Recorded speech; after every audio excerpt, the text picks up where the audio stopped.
Film dialogin dengan memperkenalkan seorang mahasiswi cantik yang bernama Rebecca. Ia dikenal sebagai salah satu murid berprestasi di kampusnya. Rebecca diminta oleh dosennya untuk mengikuti sebuah kompetisi. Namun, Rebecca memiliki kebiasaan demam panggung. Dosen menyarankan Rebecca untuk menemui seorang pria yang bisa membantunya mengatasi masalah tersebut. Pria itu bernama Mukun. Mukundana, Nada. Mukun ditugaskan membantu Rebecca untuk menguatkan mentalnya. Ia pun langsung mengajarkan cara menguasai diri di saat berada di atas panggung. Berkat bantuan Mukun, Rebecca akhirnya berani tampil di depan banyak orang dan berhasil memenangkan kompetisi tersebut. Setelah menang, Rebecca segera menemui Mukun untuk berterima kasih. Saat mengobrol, Rebecca mengetahui bahwa Mukun bercita-cita menjadi tentara. Dalam waktu yang dekat, Mukun akan menjalin tes masuk militer India. வீட்டுக்கும் ஆர்மிக்கும் சம்பந்தமே கிடையாது.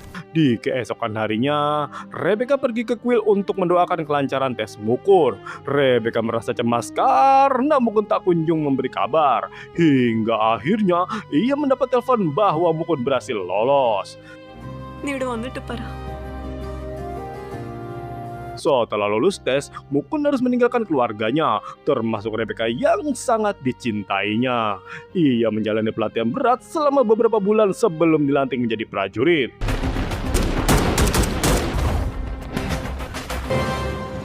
Beberapa minggu kemudian, Rebecca datang ke pangkalan militer untuk mengunjungi Mukun. Ibu Mukun juga datang melihat anaknya. Di sana, Mukun meminta Rebecca menyampaikan hubungan mereka kepada kedua orang tuanya. நீ உங்க வீட்ல நம்மளை பத்தி சொல்லி சும்மா கேட்டு பாக்குறியா? Sepulangnya dari pangkalan, Rebecca memberitahu ayahnya. Namun, ayah Rebecca meminta putrinya melupakan Mukun karena ia seorang prajurit.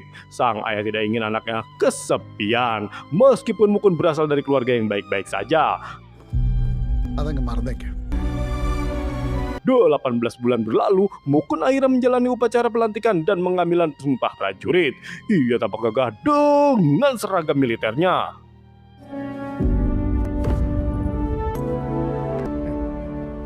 Setelah diangkat menjadi letnan, Mukun ditugaskan di wilayah perbatasan India-Pakistan untuk menjaga perdamaian. Di sana, untuk pertama kalinya, ia menembak mati seorang militan yang telah membunuh rekannya. That was his first. Singkat cerita, Mukun kemudian diangkat menjadi pelatih bagi para tentara baru karena kinerjanya yang memuaskan. Namun ia mendapatkan masalah karena orang tua Rebecca tidak menyetujui hubungan mereka. ഇവളുമായിട്ട് നിങ്ങളുടെ മകനുള്ള ഈ ഒരു relationship Mendengar Mukun ingin mengakhiri hubungan, Rebecca pun frustasi. Ia masih sangat menyayangi kekasihnya tersebut, tetapi keluarganya tidak pernah merestuinya. Rebecca bahkan tidak mau berbicara dengan orang tuanya.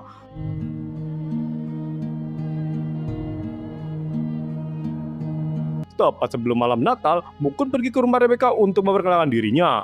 Ia mendengar alasan sang ayah tidak ingin melihat anaknya bersedih karena pekerjaan Mukun yang beresiko. നിനക്കറിയാത്ത ഒരുപാട് കാര്യങ്ങളുണ്ട്.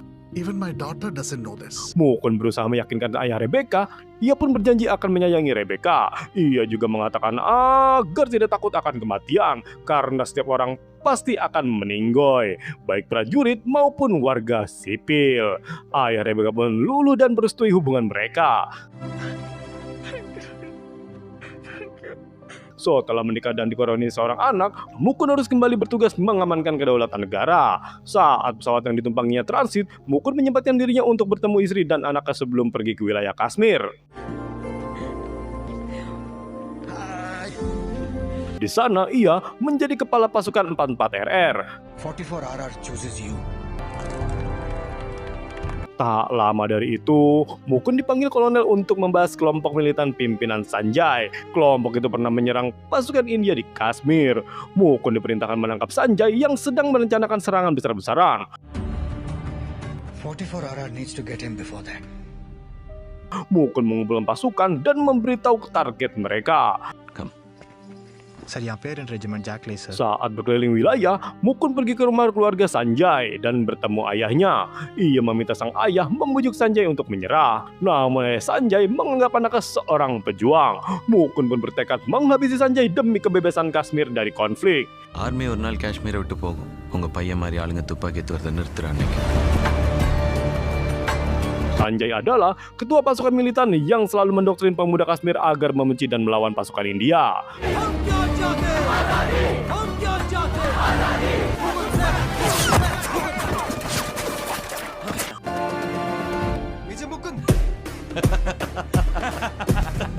Mukun mendapat telepon dari kolonel tentang mantan ketua militan yang telah meninggal.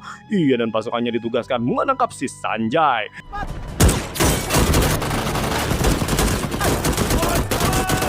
Tetapi masyarakat sudah terlanjur mendukung Sanjay. Mukun dan pasukannya diserang warga yang melindungi Sanjay. Mereka terpaksa kembali ke markas tanpa hasil.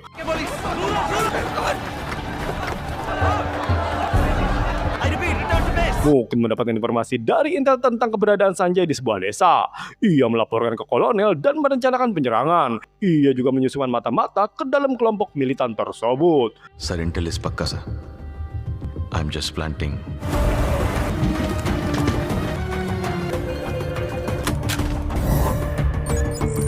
Namun penyamaran mata-mata terbongkar karena tato dan alat rekam suara. Pertempuran sengit pun terjadi.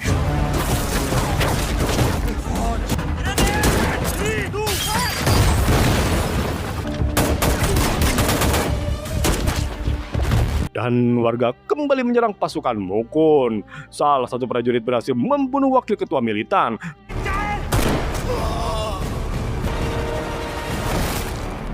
Sanjay pun melarikan diri ke dalam perkebunan. Mukun dan Vikram akhirnya mengejarnya. Mukun memancing agar peluru Sanjay cepat habis.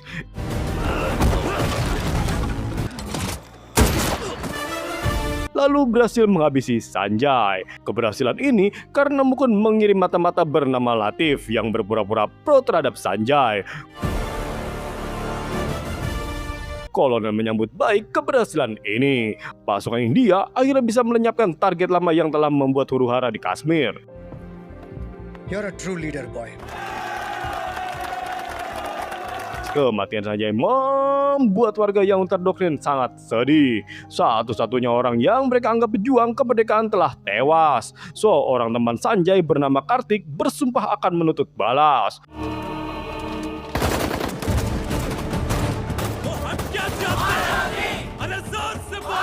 Mukun pergi ke rumah Latif untuk memberi imbalan uang. Latif pun menolak karena uang tunjangan dari Mukun sudah cukup. Tujuan Latif membantu adalah agar orang lain tidak menderita seperti keluarganya. I'm sorry, Latif.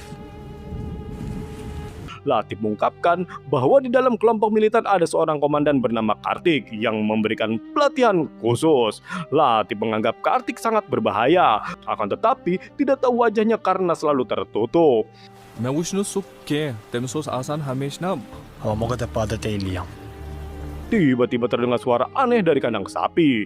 Saat dia memeriksanya, Latif datangi Kartik yang sudah tahu bahwa Latif membelot ke pihak India. Kartik pun menghabisi Latif.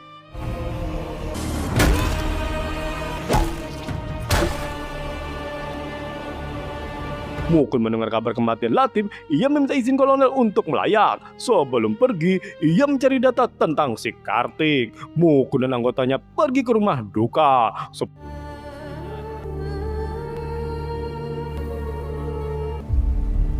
Pulangnya, mereka berusaha menghibur Mukun yang sangat murung. Namun tiba-tiba, mereka diserang kelompok militan. Satu anggota Mukun pun tewas.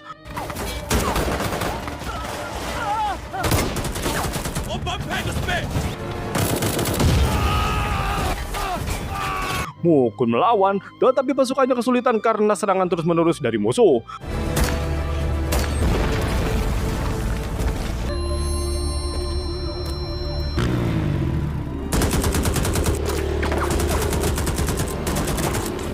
Beberapa anggotanya tewas. Mukun meminta izin kolonel untuk misi balas dendam. I should kill Asif Ani, sir. Di sisi lain, seorang anggota militer bernama Wahid sedang cuti di rumah. Ia diculik kelompok militan dan dibawa ke hutan untuk dihukum karena terlibat dalam operasi penangkapan Sanjay.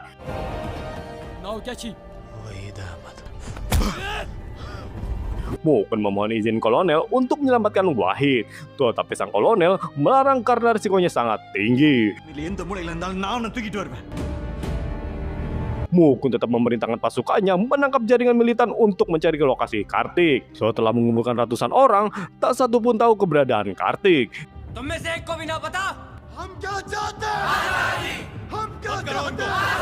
Kemudian ayah Kartik datang memohon agar militer melenyapkan anaknya sendiri karena Kartik telah menyimpang dan membunuh orang tak berdosa. Ayah Kartik memberitahu bahwa Kartik berniat menghabisi Wahid di desa Gon.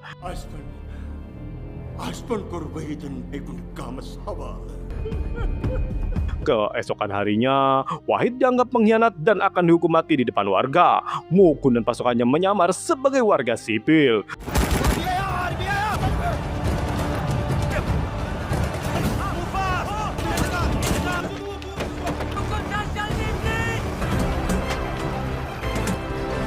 Mereka pun akhirnya berhasil menyelamatkan Wahid. Kolonel datang membawa pasukan untuk memundurkan warga. Mereka segera pergi dari desa tersebut.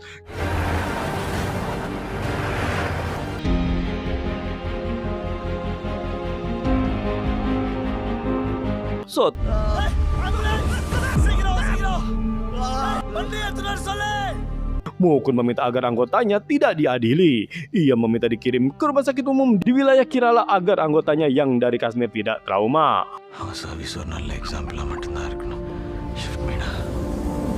Mukun dirawat mertuanya yang seorang dokter. Ia meminta merahasiakan kondisinya dari Rebecca agar istrinya tidak khawatir. You rest. I'll see you later. Di malam harinya, Mukun pulang dan memberi kejutan kepada istri dan anaknya. Rebecca sangat senang, tetapi menjadi sangat khawatir begitu tahu suaminya terkena tembakan. Mukun menenangkan Rebecca, ia mengatakan risiko itu sudah pasti bagi seorang tentara. Ia juga memohon agar jangan menangis di depan orang jika nanti ia gugur dalam misi. Selama masa pemulihan, Mukun menghabiskan waktu bersama keluarga. Rebecca merekam momen-momen itu sebagai kenang-kenangan. Setelah pulih, Mukun kembali ke Kashmir. Ia mendengar bahwa pendiri kelompok militan yang dianggap hilang kini kembali untuk mengganggu pemilu di wilayah itu. You will lead this. Roger, sir. Good. Mukun dan pasukannya melakukan pengamanan. Mereka memasang wajah Kartik di berbagai sudut desa. Hari pemungutan suara pun berlangsung dengan kondusif. Namun kabar buruk datang, bus pembawa surat suara diserang. Kartik adalah pelakunya. Ia bahkan membunuh orang tak berdosa yang berpihak pada pemerintah India.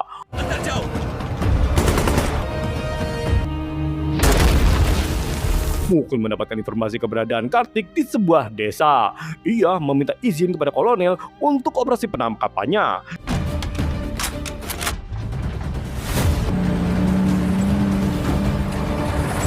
Ia membawa ayah Kartik untuk membujuk. Akan tetapi Kartik tidak peduli dan malah menyerang.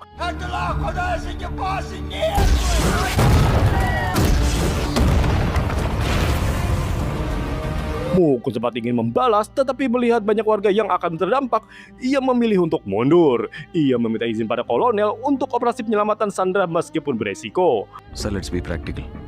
சுத்தி 1300 பேர் இருக்காங்க. எல்லாமே families, நிறைய குழந்தைங்க. Pada malam harinya, Mukun dan Vikram menyusup ke markas Kartik. Mereka berhasil mengevakuasi ratusan warga yang menjadi sandera. Cover.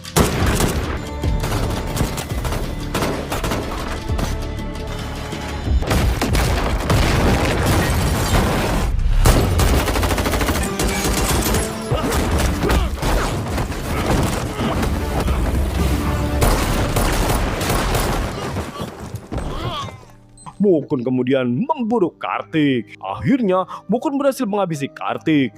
Pasukannya bersorak gembira.